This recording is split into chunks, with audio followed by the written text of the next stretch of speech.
good morning, good afternoon, wherever you are in the world. Welcome to A1R Radio Network. I'm the Urban Monk. Tonight, I want to talk to you about gardening. It's a strange subject, I know, but it's not gardening as we know it.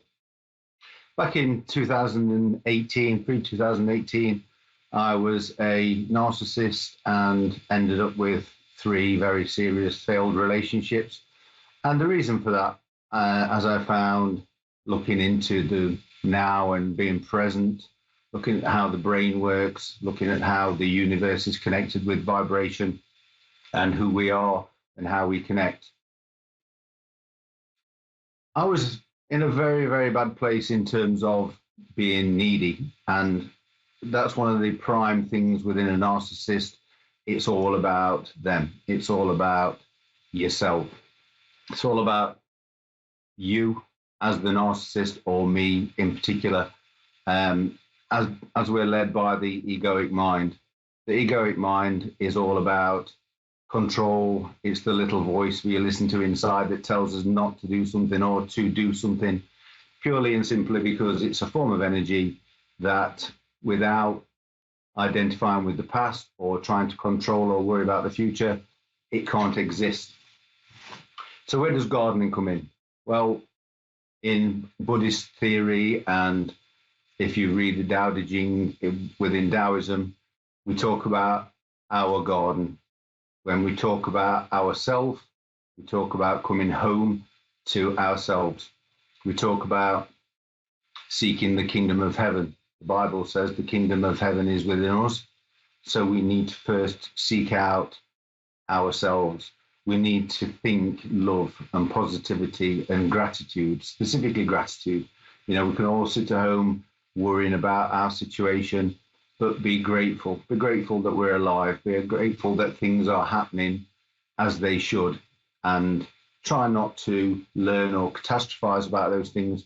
Just trust in the process, trust in the universe. So being a narcissist, really what was happening was I wasn't taking care of my own garden. And the person that I was with was someone or something that we all kind of love or appreciate. We look at their garden specifically.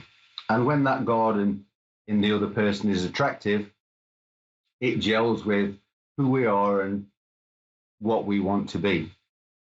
By neglecting our own garden, though, what we do is we look at the other person's garden and think, yeah, I like those flowers, but I think a certain flower would be better there, or a certain plant would be better there. So we neglect our own garden and then start to focus on the other person's garden and try to change the way they see themselves. We try to change the way they see themselves to benefit us. So there are 2 types of plants in any garden. In a spiritual garden, we have plants and we have weeds. We have trash, we have garbage, call it whatever you want. And if we water the plant, then the plant will grow. If we water the weed or the garbage, guess what's going to happen? The garbage, the weeds are going to grow. So as a narcissist, I was very neglectful of my own garden, and I could do nothing wrong. There was no need for me to tend my personal garden. There was no need for me to love myself. There was no need for me to show love to another person. Love's an emotion, like everything else in the universe, that vibrates at a certain frequency or vibration level. And if we're sending that out, that's what we're going to get back. But if we're neglecting our own garden, and we don't love ourselves, and we don't show gratitude, then the universal vibration brings back what we're sending out. So in essence, the garden is a very good analogy. It's about really living in the now and being present, is about focusing on your own garden. Make sure that that garden is watered correctly. Make sure that those plants are watered and not the weeds or the garbage. Through mindfulness, through being present, through enjoying the moment, we then harmonize ourselves with the universe. If we harmonize with the universe, and I keep saying this throughout all the shows, and it's the theme that will run right through, we vibrate at the universal level. We emanate love. We emanate gratitude. We don't need to find that other person and then change their garden.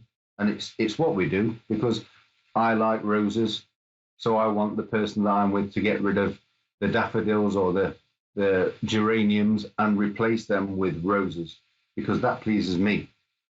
That's the narcissistic element. And as I said in one of the previous shows about narcissism, it's not something that the individual can actually help. It's their identification with the egoic mind. The real human, the person inside, the human form of the vibrating consciousness, wouldn't be like that. But they listen to and are guided by the egoic mind.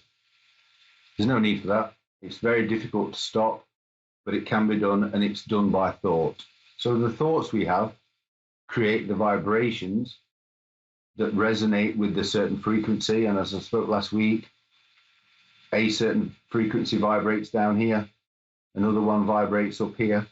And to get to this one at the higher level, we have to dial away and move from the one down at this level. We can't do that at the same time, because the brain can't think of two emotions, it can't think of two thoughts at the same time. So we start to think about ourselves and what our behavior, how our relationship, how that's affecting the person that we love or that we're with, or family members. It doesn't necessarily have to be a romantic relationship, but as siblings, we argue. As parents and child, we argue. We have periods of time where we may not speak to each other. Animosity and anger and frustration and possessiveness and jealousy, all negative emotions creep in. And if it follows that vibrational positive energy brings positivity, again, guess what the universe gives you if you're thinking negative, or you're thinking horrible thoughts, or you're dwelling on, this person did that to me, I'm not letting them talk to me this way. So gardening is a very simple analogy. Coming home is about coming inside, looking in your own garden. And if you go outside your house or the office block, or if you're driving through the country, just take a look at the garden, see how it grows. And when you meet that person, that family member, that romantic relationship, there's that immediate physical attraction. But as things start to develop, the sign of a narcissist is where they abandon their own garden and try to get the other person to plant flowers or plants of their liking, and not the person that's receiving the instruction. So it's very important. Tend your garden, water your garden, make sure it nourishes, make sure we don't water the weeds, the anger, the doubt, the frustration, the argumentativeness, somebody's got to be right. Because again, that making somebody right brings in duality. So somebody's got to be wrong. So if you're always the person, and I was, always had to be right, I would tell people that I don't argue if I don't know that I'm right. But I was a very, very argumentative person because I believed I was right. And with those people in an argument, all I'm really trying to do, and all people that behave like this are trying to do, is plant their own plant or flower in the other person's garden. So when there's difficulty in a relationship, whether it be parents or siblings or romantic relationships, stop and take a moment and come back home. Think about nurturing and growing your own garden. Stop trying to plant your flowers in the other person's garden. Again, still the mind. Another theme running through the show, mindfulness. Enjoy the breath, enjoy the sun, enjoy the rain, enjoy eating, enjoy drinking. Take a cup of coffee and enjoy drinking it. Think about how it feels, think about the taste. And while you're doing that, you can't be focusing on worry or fear or anxiety.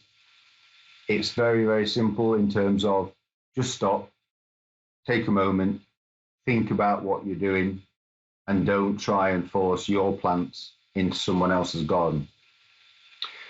I'm going to leave it there. it's quite a heavy subject, and there's more that we can talk about with that, because narcissism is one of the most prevalent mental health issues, I believe, in modern society. It's something, as I say, we can't help it. The real human being can't help it.